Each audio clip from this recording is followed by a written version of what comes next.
So if you want to change the world, start off by making your bed. If you make your bed every morning, you will have accomplished the first task of the day. It will give you a small sense of pride, and it will encourage you to do another task, and another, and another. And by the end of the day, that one task completed will have turned into many tasks completed. Making your bed will also reinforce the fact that the little things in life matter. If you can't do the little things right, you'll never be able to do the big things right. And if by chance you have a miserable day, you will come home to a bed that is made, that you made. And a made bed gives you encouragement that tomorrow will be better.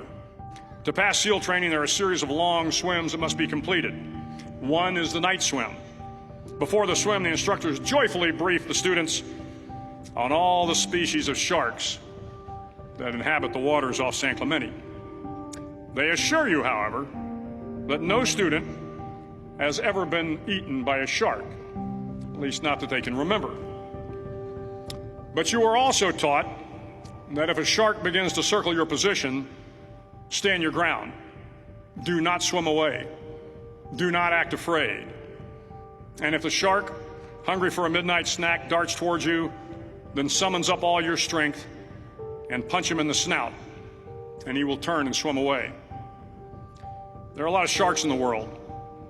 If you hope to complete the swim, you will have to deal with them. So if you want to change the world, don't back down from the sharks.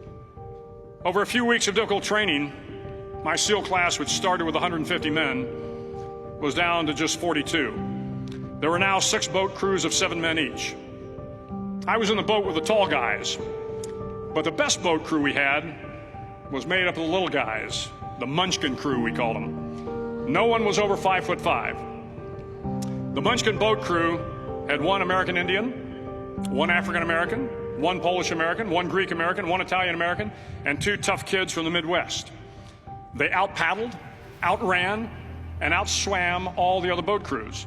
The big men in the other boat crews would always make good-natured fun of the tiny little flippers the Munchkins put on their tiny little feet prior to every swim.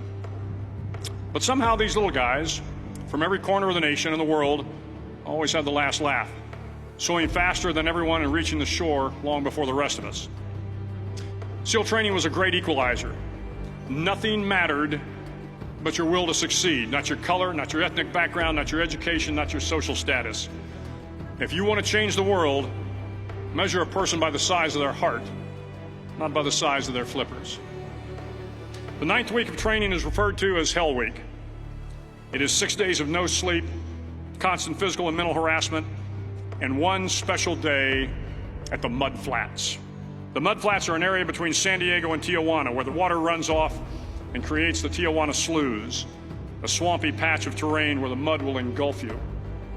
It is on Wednesday of Hell Week that you paddle down to the Mud Flats and spend the next 15 hours trying to survive this freezing cold, the howling wind, and the incessant pressure to quit from the instructors.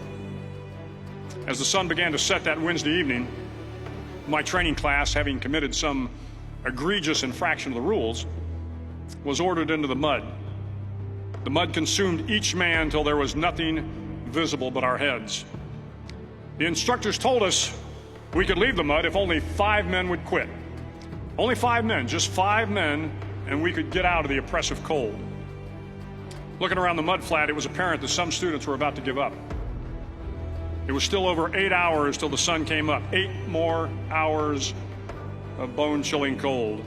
The chattering teeth and the shivering moans of the trainees were so loud, it was hard to hear anything. And then one voice began to echo through the night. One voice raised in song. The song was terribly out of tune, but sung with great enthusiasm. One voice became 2, and 2 became 3, and before long, everyone in the class was singing. The instructors threatened us with more time in the mud if we kept up the singing, but the singing persisted. And somehow the mud seemed a little warmer, and the wind a little tamer, and the dawn not so far away. If I have learned anything in my time traveling the world, it is the power of hope. The power of one person, a Washington, a Lincoln, King, Mandela, and even a young girl from Pakistan, Malala. One person can change the world by giving people hope. So if you want to change the world, start each day with a task completed. Find someone to help you through life. Respect everyone. Know that life is not fair and that you will fail often. But if you take some risks, step up when the times are the toughest, face down the bullies, lift up the downtrodden, and never, ever give up.